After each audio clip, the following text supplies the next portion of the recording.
నిజామాబాద్ జిల్లా సర్పంచ్లకు సంబంధించిన కొన్ని ఒపీనియన్స్ మనం తీసుకుందాం. నిజామాబాద్ సర్పంచ్లు ఇక్కడ ఉన్నారు, వారితో మనం మాట్లాడిద్దాం. ఇక్కడ లేని కొంతమంది సర్పంచ్లు కూడా వాళ్ళ ఇష్యూస్ మన దృష్టికి తీసుకొచ్చారు. ఒకసారి స్క్రీన్పై ముందవి చూద్దాం. మా ఊరు చాలా వ్యవసాయపరంగా ముఖ్యమైన ఊరు. పశువులకు గొర్రె కాపర్లు కానీ పశువుల కాపరు సంబంధించిన విలువైన ఊరు మా గ్రామము. సో మా ఊరికి యొక్క గ్రామ రైతుల్ని దగ్గర ఉన్న ఆర్మూర్ అంకాపూర్ సైడ్ తీసుకెళ్ళి అక్కడ ఉన్న ఏవైతే మౌలిక వస్తువులు కానీ వ్యవసాయ పనులు చేతున్నటువంటి చేతస్థాయి ఇచ్చినటువంటి పంటల పసుపు పంట, మొక్కజొన్న అంతర పంట ఏవైతే ఉన్నాయో వాటి మీద అవగాహన కోసం ప్రత్యేకించి ఒక రోజున మా గ్రామం నుంచి రైతులందరినీ తీసుకెళ్ళి బస్సులో తీసుకెళ్ళి అక్కడ అవగాహన కల్పించి మనం ఇట్లా వ్యవసాయం చేసుకోవాలని చెప్పేసి ఒక ప్రక్షాళన చేసే విధంగా ప్రయత్నం చేస్తూ ఉంటాం. మా గ్రామంలో ఉన్నటువంటి కళ్యాణ మండపం కావచ్చు, రైతు కళ్యాణాలు కావచ్చు, ఇందిరమ్మ ఇండ్లు కావచ్చు, లేని వాళ్ళందరికీ పట్టాల సమస్యలు కానీ ఇంకా చాలా అనేక సమస్యలు ఉన్నాయి. అవన్నీ కూడా నెరవేరుస్తానని ఎలక్షన్ల ముందు చెప్పాను. అవన్నీ కూడా ఎమ్మెల్యే గారి సహకారంతో అన్నీ ఒక్కొక్కటి నెరవేరుస్తూ ముందుకెళ్తాను. డ్రింకింగ్ వాటర్, డ్రైనేజ్ వ్యవస్థ, సీసీ రోడ్లు, ఈ విషయాల్లో ఇవి గ్రామం చాలా పెద్దదైంది కాబట్టి ఈ సమస్యలు చాలా ఉన్నాయి. ఇంకా చేయాల్సిన పని చాలా ఉంది. శ్మశాన వాటికలు, సబ్ సెంటర్లు అన్నీ ధర్మారం గ్రామానికి ఏవైతే అవసరం ఉంటుందో ఆ ప్రతి పని ఈ 5 సంవత్సరాలు ఎమ్మెల్యే సార్ గారు భూపతి రెడ్డి సార్ అండదండలతోటి గ్రామాన్ని అభివృద్ధి తీసుకెళ్ళడానికి అందరి మద్దతు తీసుకుంటాను. సో నిజామాబాద్ జిల్లాకి సంబంధించిన సర్పంచ్లు ఇప్పుడు మనతో పాటు ఉన్నారు. సార్ మీరు మాట్లాడేటప్పుడు మీ పేరు, ఎక్కడి నుంచి వచ్చారు, మీ సమస్య చెప్పండి. నేను దేగాం గ్రామ సర్పంచ్, నిజామాబాద్ జిల్లా ఆర్మూర్ నియోజకవర్గం. నా పేరు విట్టె లింగారెడ్డి. అయితే మొదటగా 10 టీవీ వారికి ఈ గ్రామ స్వరాజ్యం పేరిట సర్పంచ్ల సమ్మేళనం ఏర్పాటు చేసి ఈ కార్యక్రమం నిర్వహిస్తున్నందుకు సర్పంచ్లందరి తరపున కృతజ్ఞతలు తెలియజేసుకుంటున్నాను. అయితే గవర్నమెంటు ముఖ్యంగా సంక్షేమం, అభివృద్ధి 2 కళ్ళ లాంటిది. 2 కార్యక్రమాలు నిరంతరం నిర్వహిస్తుంటుంది. అభివృద్ధి కార్యక్రమాలకు అంటే ఊర్లలో సీసీ డ్రైన్లు, సీసీ రోడ్లు, మౌలిక వసతుల కల్పనకు అభివృద్ధి కొరకు ఫండ్స్ ఏ రకంగా వస్తున్నాయో, ఎట్లాంటి ఇబ్బందులు ఉన్నాయో ఇందాక పెద్దలు కూడా చెప్పినారు. అయితే నేను గమనించింది ఏంటంటే ఈ సంక్షేమ కార్యక్రమాలలో కొన్ని గృహజ్యోతి ఉంటుంది, ముఖ్యంగా పెన్షన్ ఉంటుంది. వాళ్ళు ఈ సంక్షేమ కార్యక్రమాలు అందడానికి ఎలక్షన్ టు ఎలక్షన్ వరకు ఆగాల్సి వస్తుంది. ఎందుకంటే ఇప్పుడు ఒక మహిళ భర్త చనిపోతే ఇప్పుడు ప్రజెంటు 2018 నుంచి ఇప్పటి వరకు కూడా వాళ్ళ భర్తకు పెన్షన్ ఉంటేనే ఆ భార్యకి అది ట్రాన్స్ఫర్ చేస్తున్నారు తప్ప మిగతా వారికి భర్తకు ఒకవేళ పెన్షన్ రాకపోతే ఆ వితంతువుకు మళ్ళీ ఎలక్షన్ల వరకు ఎందుకు అంటున్నారంటే ప్రతి గవర్నమెంట్ కూడా ఎలక్షన్ల ముందే ఇట్లాంటి పెన్షన్లు ఒకటేసారి శాంక్షన్ చేస్తూ ఉన్నది. ఏమన్నా అంటే సంక్షేమ కార్యక్రమాలు నిరంతరం జరుగుతూనే ఉంటాయని అంటారు, కానీ అది ఎక్కడ కూడా కనిపిస్తలేదు. దయచేసి మా ఊర్లో, మా గ్రామంలో వితంతు పింఛను కొరకు నాకు తెలిసి ఒక 20-30 మంది మహిళలు వితంతువులు ఒక 5-6 సంవత్సరాల నుంచి వెయిట్ చేస్తూ ఉన్నారు. ఎవరైతే చనిపోయిన వాళ్ళ భర్తలకు పెన్షన్ వచ్చిందో వారికి మాత్రం ట్రాన్స్ఫర్ అయింది, మిగతా వారికి పెన్షన్ రావట్లేదు. నాకు తెలిసి వాళ్ళు మళ్ళీ ఏదో ఎన్నిక దాకా ఆగాల్సి ఉంటుంది. ఇట్లాంటి సంక్షేమ కార్యక్రమాలు ఎవరైతే అర్హులవుతారో వాళ్ళు ఎప్పుడు అర్హులవుతారు, భర్త చనిపోతే అర్హులవుతారు.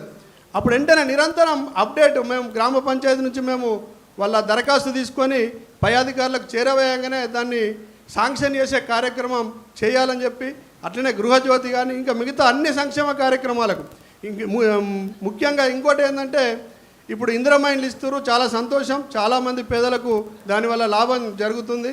అయితే ఎవరికైతే పట్టా భూములు లేవో, ఎవరికైతే ప్లాట్ లేదో, కనీసం 100 గజాల జాగ లేని వాళ్ళు కూడా మా ఊర్లో 50-60 మంది వరకు ఉంటారు కుటుంబాలు. వారికి కట్టుకుందామంటే జాగ లేదు. ఆ జాగతోటి ఇల్లు గతంలో గత గవర్నమెంట్లో వాళ్ళు లబ్ధిదారులుగా ఎన్నికైనారు. వారికి ఇప్పుడు ఎన్నిక ముందు ఏదో అంటారు చూడు సామెత, అట్లా ఉంది వాళ్ళ పరిస్థితి. ఎందుకంటే ప్లాట్ ఉన్న వారికి ఆర్థిక సాయం చేసి ఇందిరమ్మ ఇల్లు కడుతురు, కానీ అసలే జాగలేని వారికి ఇప్పుడు ఏ సదుపాయం గవర్నమెంట్ కల్పిస్తలేదు. ముఖ్యంగా మా ఆర్మూరు ప్రాంతంలో కళ్ళాలు లేక రోడ్ల వెంబడి ఈ పసుపు పంట కానీ, ధాన్యం కానీ, మొక్కజొన్న కానీ ఆరబెట్టడం వల్ల ద్విచక్ర వాహనదారులు అనేక మంది ప్రాణాలు కోల్పోయారు. చాలామంది కాళ్ళు చేతులు విరిగి అవిటి వాళ్ళు అయినరు. కాబట్టి ఈ కళ్ళాల కొరకు రాష్ట్ర కేంద్ర సర్కారులు కానీ అంటే ఈసీఎస్ ద్వారా ఆ కళ్ళాలు జరిపోవు. అది ప్లేస్ ఉన్నవారికి మాత్రమే వాళ్ళు వాళ్ళ పంట పొలాల్లో వేసుకుంటున్నారు. అరెకరము, ఎకరము, 2 ఎకరాలు ఉన్న వాళ్ళు వాళ్ళ ప్లేస్లోనే కళ్ళాలు వేసుకొని ఇష్టపడరు. కాబట్టి గ్రామాల్లో అవైలబుల్ ఉన్నటువంటి గవర్నమెంట్ భూమి కానీ ఎక్కడ కూడా గవర్నమెంట్ భూమి లేకపోతే పట్టా భూమి కొని అయినా కానీ కళ్ళాలు ఏర్పాటు చేస్తే రైతులకు కళ్ళలో ఆనందం చూడొచ్చు. పంట అకాల వర్షాలకు పంట నష్టపోకుండా ఉంటుంది. అట్లనే ద్విచక్ర వాహనదారులు చాలామంది వాహనదారులకు కానీ ఆ రోడ్లు వెంబడి చాలా ట్రాఫిక్ ఏర్పడుతుంది. మీరు సీజన్ల మీరు ఎమ్మెల్యేలు అంటే పెద్ద పెద్దవారు కూడా గ్రామాల punti వచ్చినప్పుడు చూసి ఉంటారు. ఆ గ్రామాలలోకి వచ్చినప్పుడు ట్రాఫిక్ ఇక్కడి నుంచి ఎక్కడి వరకు ఇంకా ముఖ్యంగా అంటే ప్రధాన రహదారులు జాతీయ రహదారుల మీద కూడా పంట ఆరబెట్టడం అందరం చూస్తూనే ఉన్నాం. ఇది చాలా ముఖ్యమైన విషయం. ఈ కల్లాల ఏర్పాటు చేసినట్లయితే అటు ద్విచక్ర వాహనదారుల ప్రాణాలు కాపాడడం అవుతాం. అట్లనే అరకాల వర్షాలకు ఈ రైతుల పంటలు తడిసిపోకుండా వారిని కూడా కాపాడిన వారం అవుతాం. కాబట్టి నా తరపున నేను విన్నవించేది ఈ వేదిక నుంచి సంక్షేమ కార్యక్రమాలు నిరంతరం జరగాలి. ఎందుకంటే మేము సర్పంచ్లో ఎక్కినాం, దురదృష్టవశాత్తు ఎవరైనా చనిపోతే ఈ సర్పంచ్ మాకు పని చేస్తలేడు, పింఛన్ ఇప్పిస్తలేడు, పోయిన సర్పంచ్ ఇప్పించుడు మాకు అని అంటారు. ఎందుకనంటే గతంలో ఎలక్షన్ అప్పుడు మాత్రమే ఇస్తుర్రు, అప్పటిదాకా వెయిట్ చేసే పరిస్థితి లేదు. మేము తిట్లు పడాల్సిన పరిస్థితి ఏర్పడుతుంది వాళ్ళకి పింఛన్ ఇప్పించలేకపోతే. అది మా ఫాల్ట్ అనుకుంటారు వాళ్ళు. సర్పంచ్ ఇప్పించలేకపోతుడు, అసమర్థుడు అనుకునే పరిస్థితి ఉంది. కాబట్టి ఇవన్నీ కూడా గమనించాలని, ఇవన్నీ కూడా ప్రభుత్వం దృష్టికి వేదిక మీద ఉన్న పెద్దలు 10 టీవీ న్యూస్ వారు ప్రభుత్వం దృష్టికి తీసుకుపోయి ఇవన్నీ పరిష్కరింపజేయాలని చెప్పి మా యొక్క విన్నపం. థ్యాంక్ యూ అండి సర్పంచ్ గారు, థ్యాంక్ యూ వెరీ మచ్. నా పేరు అప్పాల గణేష్, గోవింద్పేట్ గ్రామం, ఆర్మూర్ మండల్, నిజామాబాద్. అయితే పల్లెలు అభివృద్ధి చెందాలంటున్నాం, పారిశుద్ధం అన్నీ మంచిగా చేయాలనుకుంటున్నాం.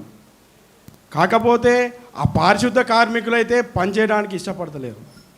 వాళ్ళ సాలీలు 9,000 రోజుకు ఎంత పడుతుందంటే 300 పడతలేదు. ఆ చేసే పనికి అది సరిపోదు.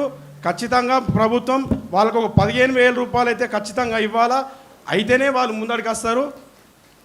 అదేవిధంగా సెంట్రల్ ఫండ్ వేస్తున్నారు, స్టేట్ ఫండ్ ఆపుతున్నారు.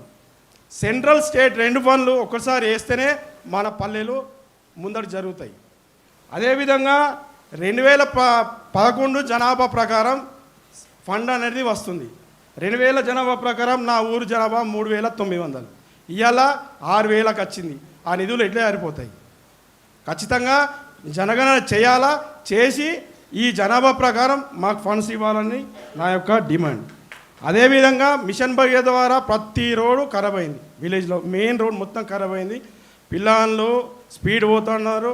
ఆ ప్రతి మిషన్ భగీరథ ద్వారా ఖరాబ్ అయిన రోడ్లని ప్రభుత్వం దృష్టి తీసుకుపోయి ఆ రోడ్లు డాంబర్ రోడ్ వేస్తారా, ఇంకేమి వేస్తారా అనేది కొంచెం ఆలోచించాలా.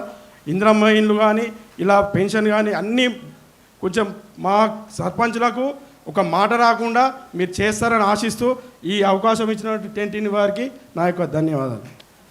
మాది నిజామాబాద్ డిస్టిక్. నా పేరు బబ్బిల్ నట్సైనా, నిజామాబాద్ డిస్టిక్, జక్రాన్పల్లి మండలం, అరుగులు గ్రామం. వేదికపై ఉన్న పెద్దలందరికీ మరియు నాతోటి సర్పంచ్ల గారందరికీ నా యొక్క ధన్యవాదాలు. ముఖ్యంగా 10 టీవీ వాళ్ళు అది ఈ ప్రోగ్రాము చాలా మంచిది, గ్రామ స్వరాజ్యం చేయడం. దీంతో మేము ఇంకా ముందు అన్నీ తెలుసుకుంటామని, అంటే మాకు తెలియని విషయాలు కూడా తెలుస్తాయి. ఇటువంటి ప్రోగ్రాలు ఇంకా ఎన్నో పెట్టాలని నేను కోరుకుంటున్నా సార్. మీకు ధన్యవాదాలు. అంతేకాకుండా సార్, నేను ఉపాధి హామీలో 18 సంవత్సరాలు క్షేత్ర సహాయకుడిగా చేసి ఈ 5 సంవత్సరాలు నేను అంటే ఎస్సీ రిజర్వేషన్ వచ్చింది, దాంట్లో నిల్చుండి 5 సంవత్సరాలు మీకు సేవ చేస్తారని గడప వెళ్ళడం జరిగింది. నామినేషన్ వేసిన తర్వాత వెళ్ళాను, గెలిచిన తర్వాత కూడా ఇంటింటికి వెళ్ళాను సార్. వాళ్ళకు ప్రమాణ స్వీకార మహోత్సవంలో వాళ్ళకు హామీ ఏమి ఇచ్చినట్టే మన అందరిది ఒకటే కుటుంబం, ఇక్కడ వర్గాలు లేవు, ఏం లేవు, పార్టీలకు అతీతంగా మనం గ్రామాన్ని అభివృద్ధి చేసుకుందామని చెప్పడం జరిగింది. మరియు వితంతు పెన్షన్లు అన్నగారు అదొక సమస్య. మరీ పేదవాళ్ళు సార్, ఇందిరమ్మ ఇల్లు 5 లక్షలు వస్తాయని కట్టిర్రు, వాళ్ళు పిల్లలు చూసిర్రు. ఈ జీపీఎస్ ద్వారా వాళ్ళకి పేమెంట్లు రావని ఇది అదవుతుంది సార్. పేదవాళ్ళు లేకనే వాళ్ళు కట్టుకుంటున్నారు. 5 లక్షలు వస్తాయని ఆశతో ముందస్తు వాళ్ళు పిల్లల్ని వేసుకోవడం జరిగింది. అటువంటి అవిట్లకు డబ్బులు రావాలని వాళ్ళు బాగా బాధపడుతుంది సార్. మా గ్రామంలో 6 కుటుంబాలు ఉన్నాయి, వాళ్ళకు కొద్దిగా డబ్బులు వచ్చేటట్లు చేయాలని నా విన్నపం. సర్పంచ్ గారు, right, thank you Sandhya. Ranga